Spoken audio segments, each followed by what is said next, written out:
Hello दोस्तों, the KCGS classes में आपका स्वागत है। आज हम लोग रक्त के बारे में पढ़ेंगे। रक्त एक तरल संयोजी ऊतक है। रक्त एक तरल संयोजी ऊतक है। रक्त मानव के शरीर के वजन का लगभग 7% होता है। रक्त का pH मान 7.4 होता है, इसलिए यह एक क्षारीय विलयन है। इसलिए रक्त एक क्षारीय विलयन होता है। वयस्क के शरीर में 5 से 6 लीटर रक्त होता है, जबकि महिलाओं में यह आधा लीटर कम होता है। रक्त के प्रमुख अवयव के बारे में पढ़ेंगे। रक्त के पहला अवयव है प्लाज्मा और दूसरा रुधिराणु। रुधिराणु जो होता है वह 3 तरह के कोशिकाओं से मिलकर बना होता है। पहला RBC, दूसरा WBC, तीसरा प्लेटलेट्स। इसमें हम लोग सबसे पहले प्लाज्मा के बारे में पढ़ेंगे। प्लाज्मा रक्त का लगभग 60% प्लाज्मा होता है। प्लाज्मा पचे हुए भोजन और हार्मोन को शरीर के हर कोशिकाओं तक पहुंचाता है। अब हम लोग RBC के बारे में पढ़ेंगे। RBC को रेड ब्लड सेल्स कहते हैं। रेड ब्लड सेल्स कहते हैं। इसमें केंद्रक नहीं होता है। RBC में केंद्रक नहीं होता है। RBC का निर्माण अस्थि मज्जा अर्थात बोन मैरो में होता है। इसका जीवन काल 20 से 120 दिन का होता है। RBC का कब्रगाह यकृत और प्लीहा को कहा जाता है, क्योंकि RBC की मृत्यु यकृत और प्लीहा में हो जाती है। RBC में हीमोग्लोबिन होता है, जिस कारण रक्त का रंग लाल होता है। RBC शरीर में ऑक्सीजन और कार्बन डाइऑक्साइड का परिवहन करता है। रक्त में हीमोग्लोबिन कम होने पर एनीमिया रोग होता है। अब हम लोग WBC के बारे में पढ़ेंगे। WBC को वाइट ब्लड सेल्स कहते हैं। WBC को हिंदी में श्वेत रक्त कण कहते हैं। WBC में केंद्रक पाया जाता है। WBC की रचना अमीबा जैसी होती है। WBC का निर्माण भी बोन मैरो में ही होता है। WBC का जीवन काल 2 से 4 दिन का होता है, मात्र 2 से 4 दिन का होता है। WBC की मृत्यु रक्त में ही हो जाती है। WBC की मृत्यु रक्त में हो जाती है, जबकि RBC की मृत्यु प्लीहा या यकृत में होता है। ठीक है। WBC शरीर को रोगों के संक्रमण से बचाता है।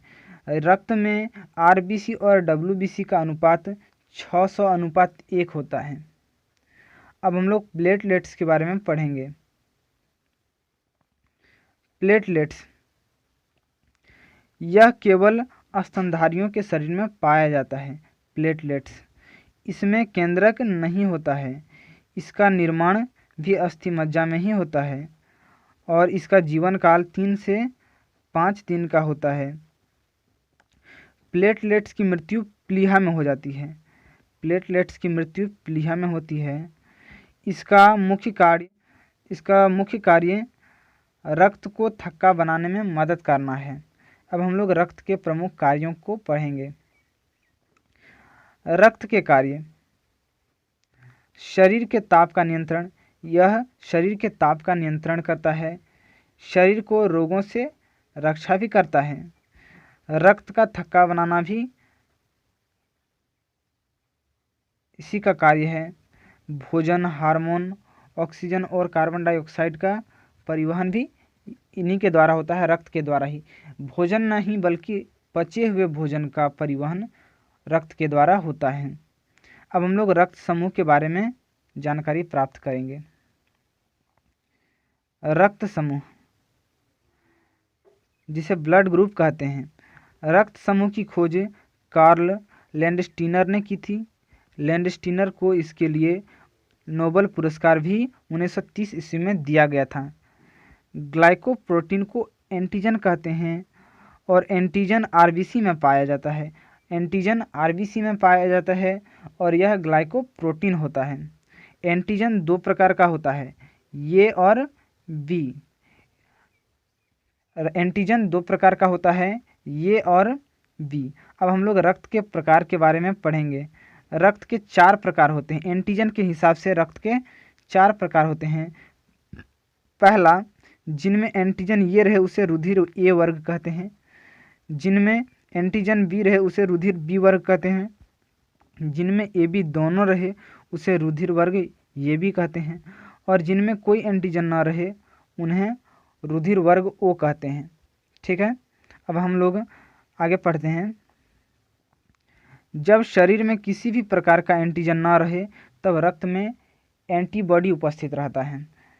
कभी भी एंटीबॉडी और एंटीजन एक साथ उपस्थित नहीं रहता है। रक्त समूह ओ को सर्वदाता समूह कहते हैं क्योंकि इसमें एंटीजन उपस्थित नहीं रहता है, जबकि रक्त समूह ए बी को सर्वग्राही समूह कहा जाता है क्योंकि इसमें एंटीबॉडी उपस्थित नहीं रहता है। जिस रक्त में RH फैक्टर उपस्थित रहता है उसे RH पॉजिटिव कहते हैं और जिसमें अनुपस्थित रहता है उसे RH नेगेटिव कहते हैं। रक्तदान के समय RH की जांच की जाती है। रक्तदान के समय RH की जांच की जाती है। मैं आशा करता हूं कि यह वीडियो आपको बहुत अच्छा लगा होगा। मेरे चैनल को सब्सक्राइब जरूर करें, वीडियो को लाइक और शेयर करें। धन्यवाद।